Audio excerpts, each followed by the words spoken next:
Bonjour, chers amis.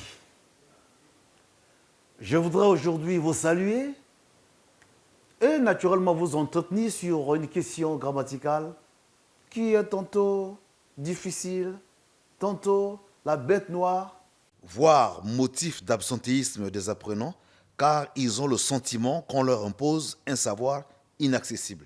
Il s'agit, vous en doutez, de l'analyse logique. Alors, mes chers amis, ici il s'agit pour moi non pas de m'adresser à vous, qui avez un niveau supérieur, mais je me préoccupe d'abord, Des nos tout petits, à savoir le secondaire premier degré, c'est-à-dire les collégiens. Au pis-aller, on peut observer aussi le CM1, le CM2, c'est-à-dire le cours moyen première année et le cours moyen deuxième année. Parce qu'ici, nous avons le système franco-congolais, etc. Bon, d'après mes investigations, je me rends bien compte que effectivement, ces cours-là sont disponibles là-bas. Voilà, il s'agit là, pour moi, en quelque sorte, d'une entrée introductive. Et à présent, je vais dérouler le petit cours, sinon une série de diapositivités qui vous permettra de pouvoir les consigner dans vos documents, histoire de vous y entraîner. Alors, nous commençons. Définition de l'analyse logique. En grammaire, l'analyse logique, c'est l'analyse grammaticale des propositions. Une proposition est constituée d'un sujet et d'un verbe conjugué. Là, c'est le premier principe. Exemple, je m'habille. Je me permets de l'analyser. Je m'habille est une proposition indépendante. Cela nous amène à aligner les différentes propositions. Nous avons 1. Les propositions indépendantes. Celles-ci contiennent les propositions indépendantes juxtaposées, les propositions indépendantes coordonnées, et les propositions indépendantes incises et les propositions indépendantes incidentes. Si la première partie, j'ai cité les propositions indépendantes et leur suite, pour la deuxième partie, je commencerai par citer les propositions subordonnées, au nombre desquelles il y a les propositions subordonnées conjonctives et complétives, les propositions subordonnées relatives, les propositions subordonnées circonstancielles. Celles-ci contiennent les propositions subordonnées circonstancielles de temps, les propositions subordonnées circonstancielles de but, les propositions subordonnées circonstancielles de comparaison, les propositions subordonnées circonstancielles de conséquences, etc. Classiquement, on définit la proposition indépendante comme celle qui ne dépend d'aucune autre et dont aucune autre ne dépend. Mais sur le terrain, force est de constater que cette définition pédagogique a montré ses limites. D'où je vais proposer la définition suivante. Une proposition indépendante est celle dans laquelle on ne trouve aucun mot subordonnant, tel que quand, que, qui, alors que, dès que, si, comme, etc. Explication. Dès lors que vous voyez dans une phrase aucun mot subordonnant, je les ai cités, dites-vous que ces propositions-là sont indépendantes.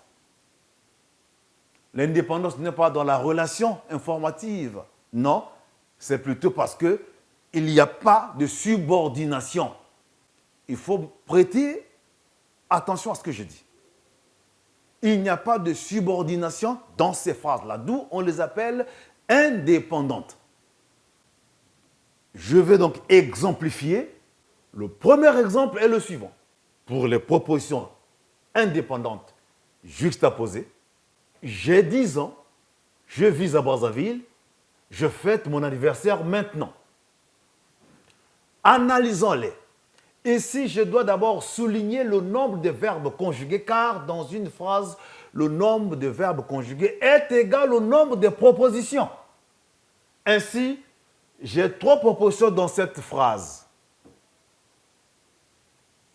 Comme il n'y a aucun mot subordonnant, alors toutes les propositions sont indépendantes. J'ai 10 ans, proposition indépendante. Je vise à Brazzaville, proposition indépendante juxtaposée à la première par une virgule. Une proposition juxtaposée est séparée de l'autre par une virgule ou par un point virgule. Je continue. Je fête mon anniversaire maintenant, proposition indépendante juxtaposée à la deuxième par une virgule. Doit-on dire par la virgule? Non, disons par une virgule. Là, nous avons une série de propositions indépendantes.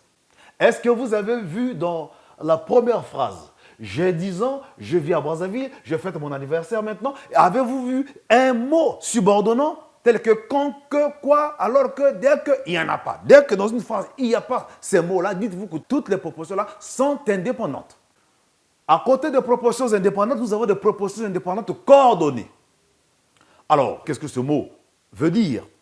Une proposition indépendante est dite coordonnée lorsqu'elle est reliée à l'autre par une conjonction de coordination.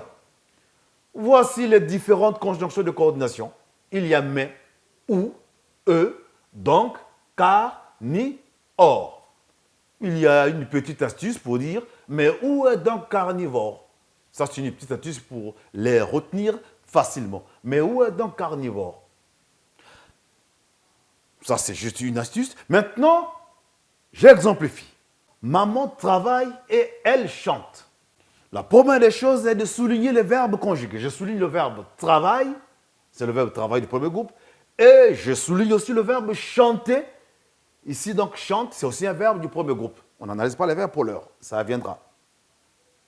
Et je regarde, il y a et, qui est une conjonction de coordination. Ne confondez pas la conjonction de coordination à la conjonction de subordination. C'est deux éléments différents, s'il vous plaît, mais ça fait partie de la classe des mots invariables. Alors, analysons. Donc, je souligne les verbes conjugués, à savoir travaille et chante. Maman travaille, proposition indépendante. Et elle chante, proposition indépendante, coordonnée à la première par la conjonction de coordination et. L'opération grammaticale est terminée.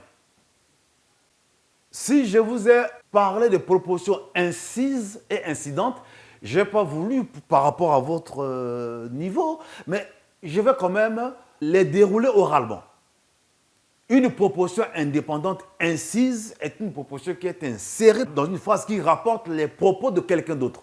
Exemple, je ne suis pas, dit-il, un esclave. Je recommence. Je ne suis pas, dit-il, un esclave. Alors, la proposition indépendante normalement est je ne suis pas un esclave. Non, dit-il est une proposition indépendante incise parce qu'on suppose que la personne qui parle, ce n'est pas elle, plutôt qu'elle rapporte les propos de quelqu'un d'autre. Donc, dit-il est une proposition indépendante incise.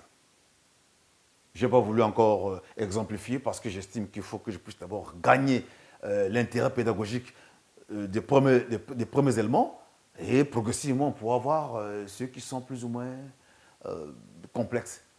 Et à côté de la proposition indépendante incise, nous avons la proposition indépendante incidente. Je vais vous en donner sans doute. Alors nous passons donc à la proposition subordonnée conjonctive complétive. La proposition subordonnée conjonctive complétive est introduite par la conjonction de subordination que ou à ce que. Elle a pour fonction complément d'objet direct ou complément d'objet indirect du verbe de la proposition principale. Une proposition subordonnée ne peut exister seule. Elle dépend de la principale. Elle est sous les ordres de la proposition principale. D'ailleurs, subordonnée veut dire sub ordis, qui signifie sous les ordres de. Exemple, je crois que tu es admis. Mais ici, la liaison obligatoire, je crois que tu es admis. J'ai fait ça pour que vous compreniez quelque chose. Analysons. Ensemble, bien entendu. Premièrement, je souligne les verbes conjugués, notamment croit et est. Ensuite, je coupe la proposition à l'aide d'une barre oblique entre le verbe de la principale et la conjonction de subordination que. Pour analyser une phrase complexe, je dois donner la nature de la proposition et la fonction de la subordonnée. C'est ça ce qui est essentiel. Alors, nature de la proposition. Je crois. Proposition principale. Que tu es admis. Proposition subordonnée conjonctive complétive introduite par la conjonction de subordination que. Là, c'est la nature et la fonction, parce qu'on dit je crois quoi. Complément d'objet direct du verbe de la principale croire. Deuxième phrase, je m'attends à ce que tu m'aides. Analysons. Je m'attends, proposition principale, à ce que tu m'aides, proposition subordonnée conjonctive complétive, introduite par à ce que, fonction de la subordonnée, complément d'objet indirect du verbe de la principale, donc le verbe s'attendre. Parce qu'on dit, je m'attends à quoi? Confusion récurrente entre que, conjonction de subordination et que, pronom relatif. Il arrive que, d'après mes investigations, je les ai menées à plusieurs niveaux, hein, pas seulement au niveau des élèves. Je ne voulais pas parler comme un adolescent. D'ailleurs, adolescent, je ne parlais pas n'importe comment, excusez. Parce que si je dis, j'ai mené des investigations auprès de, cela va se révéler comme une prétention. Je ne voudrais pas tomber dans ce piège-là parce que je sais. Je pense que tu as raison.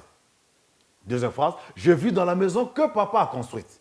Alors, comment savoir si une proposition qui a que est complétive et l'autre est une relative? Voici l'astuce. Dans ces deux phrases, nous retrouvons le mot que. Mais comment savoir si que est conjonction de subordination ou s'il est pronom relatif? Alors, l'astuce est simple. Regardez à gauche de que de votre phrase. S'il y a un verbe, donc que est conjonction de subordination et la proposition, c'est la subordonnée conjonctive complétive. Par contre, si à gauche de que, nous avons affaire à un nom, la proposition est subordonnée relative. Regardez, je pense que tu as raison. À gauche de que, nous avons le verbe penser. Donc, que est une conjonction de subordination. La deuxième phrase, je vis dans la maison que papa a construite. À gauche de que, nous avons le mot maison. Donc, que est bel et bien un pronom relatif. Donc, cassez ce complexe-là parce que souvent, ça amène des problèmes. Les enfants ne comprennent pas. Souvent, ils sont dans les multiples incompréhensions. Voilà que je mets un terme pour le moment à cette partie. Eh bien, elle va se poursuivre parce qu'il y a des éléments complémentaires.